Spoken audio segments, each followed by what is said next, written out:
बहुजन सौरभ, बहुजनांच्या सामाजिक व सांस्कृतिक चळवळीचे मुखपत्र. नमस्ते, जय हिंद। मैं एडवोकेट डॉक्टर सिद्धार्थ कामले, दैनिक बहुजन सौरभ का मुख्य संपादक। आज देश विदेश में सबसे बड़ी खबर है कि डोनाल्ड ट्रंप द्वारा यूनाइटेड स्टेट ऑफ अमेरिका ने सीज फायर का ऐलान किया। हालांकि सब लोग हंस रहे थे, सब लोगों ने उनकी मजाक उड़ाया कि हर वक्त वो कभी सीज फायर भी करते।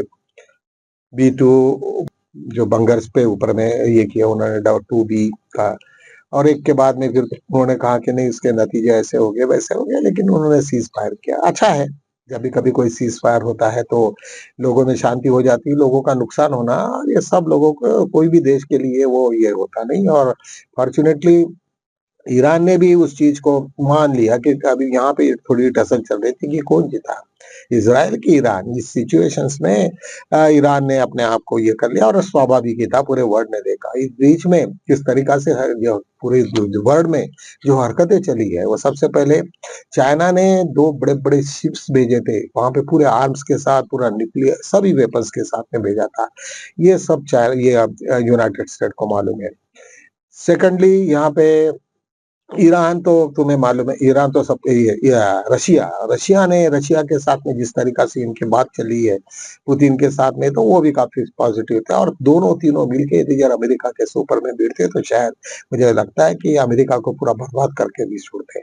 लेकिन इस बात पे को ध्यान में रखते हुए यूनाइटेड स्टेट ने, मतलब डोनाल्ड ट्रंप ने शांति प्रस्ताव रखा और उसको कहा कि मैं सीज फायर कर लिया हूँ और डायरेक्शंस भी दिया ऐसा वैसा। हालांकि ईरान ने इस तरीका से उसका ये किया है अपने ट्विटर में कि भाई हम लोग किसी के सामने में झुकते नहीं ना, हमारा इतिहास ऐसा झुकने वाला नहीं है। तो निश्चित रूप से हम किसी के साथ सामने में झुके नहीं है कि भाई सीज फायर करो या और किसी प्रकार के। तो ये अमेरिका का कहना ही बराबर है, लेकिन शांति होनी चाहिए, ये इस मसले पे हम लोग सभी को है। कोई और युद्ध के साथ में कुछ भी हासिल नहीं होता, इस बात के ऊपर में ईरान ने भी कहा।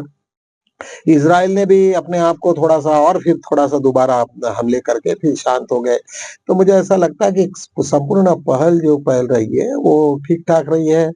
डोनाल्ड ट्रंप को लोग गाली भी देते हैं, लेकिन मुझे ऐसा लगता है कि कभी-कभी उस ओल्ड एज में भी डोनाल्ड ट्रंप कभी बचपने जैसे भी लोगों ने कहा बहुत अलग-अलग तरीके से ये किए, लेकिन वक़्त के साथ में जिस तरीका से उसने इज़राइल को भी थोड़ा-सा समझाया। और कुछ लोग बोलते हैं कि ये मैच फिक्सिंग ही था पूरा, अमेरिका, डोनाल्ड ट्रंप और ईरान के बीच में, क्योंकि बीच में अभी डोनाल्ड ट्रंप ईरान में जाके आए और वो सब था। तो मुझे ऐसा लगता है कि कोई भी अभी न्यूक्लियर वेपन्स के साथ में सामने में नहीं आना चाहता, क्योंकि न्यूक्लियर वेपन एक बार स्टार्ट हो जाए तो आपने सबको मालूम है कि जापान में क्या हुआ था, हिरोशिमा नागासाकी का जिस तरीका से हाल हो गया, जनरेशन टू जनरेशन लोगों को उसकी तकलीफ हो गई, कुछ अंधे हो गए, कोई उसके रेडिएशंस की वजह से पूरा एनवायरनमेंट खराब हो गया। और पूरे लोग, जब आदमी नहीं बचेगा तो क्या करेंगे वो न्यूक्लियर वॉर को। और वो जैसे भी ईरान में न्यूक्लियर्स का जो भी था, वो जो उसके अपने पर्पस के लिए था, लेकिन न्यूक्लियर बॉम्ब बनाने का कोई इशू नहीं। और सभी ने कहा कि भाई चाइना के पास में तो न्यूक्लियर बॉम्ब बना सकता है, क्योंकि कुछ कंट्रीज को उन्होंने ऑलरेडी, जब न्यूक्लियर ट्रीटी हो गई तो कुछ लोग, कुछ 6-7 कंट्रीज को तो उन्होंने छोड़ दिया। उसमें अमेरिका है, फ्रांस है, ब्रिटेन है, ऐसे कुछ कंट्रीज है, और चाइना भी है, रशिया भी। तो ये सिचुएशन में उन्होंने कहा कि अभी अभी का ऐसा वक्त है कि यदि अगर हमको लगेगा तो हम पूरा का पूरा एटॉमिक बॉम्ब और यूरेनियम पूरा का पूरा हम एक दूसरे को सप्लाई भी कर सकते हैं।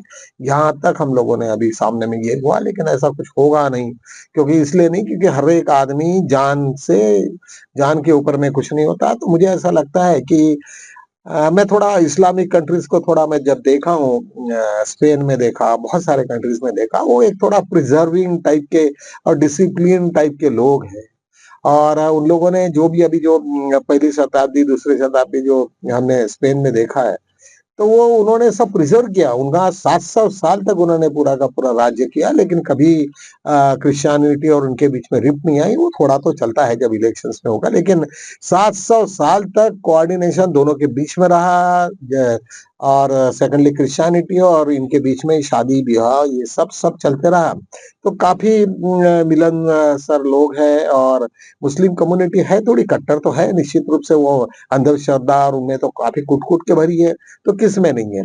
हिंदूज में नहीं है, उसमें नहीं है, अपना क्रिश्चियनिटी में नहीं है, सभी में है, इस्लाम में तो है ही है, हर समाज में है एक्सेप्ट बुद्धिज्म। तो मुझे लगता है कि ये इसका असर तो कुछ ना कुछ रहेगा और उसी नाम के ऊपर में पूरे कंट्रीज भी हो गए थे। आज ये देखिए कि जैसे भी ईरान ने ये जो वार चालू कर दिया अमेरिका के अगेंस्ट में, तो पूरे इस्लामिक कंट्रीज पूरी इकट्ठा आ गई, क्योंकि उनको लगा कि जितने भी अमेरिका की जितनी भी छावनी जहां-जहां पे भी जिस में भी देश में है, तो वो सब के सब ये हो जाएगा। और कतार में जब उन्होंने फायरिंग किया ईरान ने और उसका पूरा का पूरा उध्वस्त किया, तब तक डोनाल्ड ट्रम्प ने वहाँ के पूरे एयरक्राफ्ट और फाइटर्स वगैरह सब निकाल लिया था। तो काफ़ी नुकसान भी हुआ, 3 जगह पे उन्होंने वार किया और तीनों जगह बड़ा सक्सेसफुल रहा। उससे उनको लगा यूनाइटेड स्टेट को कि अभी कोई ये नहीं है, हम लोग यदि जब पूरे बर्बाद हो जाएँगे तो इधर के हमारा देश भी मेरे आँख पे आएगा, ये सब बाकी भी आ जाएगा, करके बेटर है सेपर साइड में सबको ये कर लो और शांति करो और शांति का पुरस्कार लेके चुपचाप बैठो।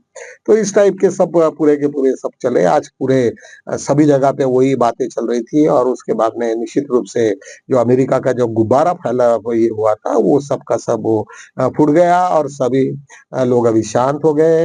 हो सकता है अभी थोड़ी चुट-मुट तो घटनाएँ तो होते ही रहती है, लेकिन अभी कम से कम उतना मैटर खत्म हो गया। देश दुनिया में और एक कुछ चीज़ें सुप्रीम कोर्ट के मैंने बताया, कुछ आज 1-2 मैटर्स बड़े हो गए।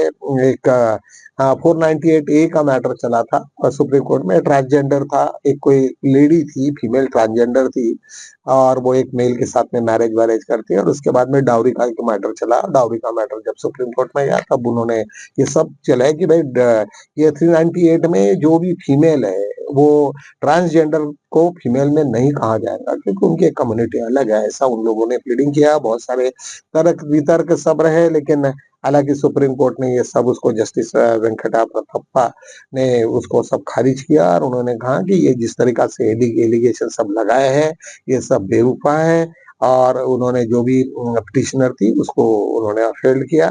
सेकंडली बॉम्बे हाई कोर्ट का एक छोटा-सा मैटर तुम लोगों को थोड़ा डिस्कस करना चाहिए। एक 31 साल की लड़की थी, लिव इन में रहती थी, शायद वो प्रेग्नेंसी हो गई और प्रेग्नेंसी होने के बाद में 25 वीक्स 25 वीक की जब वो प्रेग्नेंसी उसने कैरी किया, तब उसके उसके लवर ने कहो या उसके पार्टनर ने उसके शादी करना मनाही की। तो ऐसे सिचुएशन में उसने हाई कोर्ट में अपनी अपील लगाई कि मुझे उसको ये बच्चे को जो भी है उसको टर्मिनेट करना है करके मुझे परमिशन चाहिए। आप लोगों को शायद मालूम होगा कि एक पर्टिकुलर स्टेज के बाद में तुम्हें हाई कोर्ट की परमिशन लेना पड़ता है अबॉर्शन के लिए। तो उसने जब ये लगाई तो काफ़ी वो ये जो उसका जो लड़का था, जिसके साथ में वो रिलेशंस में थी, तो उसको भी वो रिस्पोंडेंट बनाया, सब कोर्ट में सब मैटर चला और उसके बाद में उसके ऊपर में काफ़ी बड़ी पेनल्टी दी कि उसका जो भी खर्चा है तो वो खर्चा तुझे देना पड़ेगा और वो उसका पूरा बिल और ये वो सब पूरा का पूरा उसको ये मिला। मुझे ऐसा लगता है कि बहुत सारी चीज़ें तुम लोगों के लिए सब नई है, बहुत बार कई लिव इन रिलेशनशिप में लोग रहते हैं और इतने भावुक हो जाते हैं लड़कियाँ और लड़के यहाँ तक आ जाते हैं कि वो प्रेगनेंसी में इस हद तक चले जाते हैं और बाद में पता चलता है कि ये सब का सब मैटर सब ये हुआ और ये भी एक नया खेल लड़कियों ने ये किया है, शायद लड़कियों ने किया, लड़के ने क्या किया ये इसके बारे में ज़्यादा बात करने की ज़रूरत नहीं, लेकिन टर्मिनेशन ऑफ प्रेग्नेंसी अलाउ किया। उन्होंने कहा कि भाई आप टर्मिनेशन कर सकते हैं विद डॉक्टर्स के और उन लोगों ने वो जो भी फीटस रहेगा, बच्चा रहेगा, उसके पहले हार्ट बीट बंद करने का वगैरह-वगैरह जो प्रोसीजर है, वो सब उसके हिसाब से चलेगी। यूट्यूब चैनल आज हमने यहीं पे समाप्त करते हैं, कल मिलेंगे हम लोग नए सब्जेक्ट के साथ में, तब तक के लिए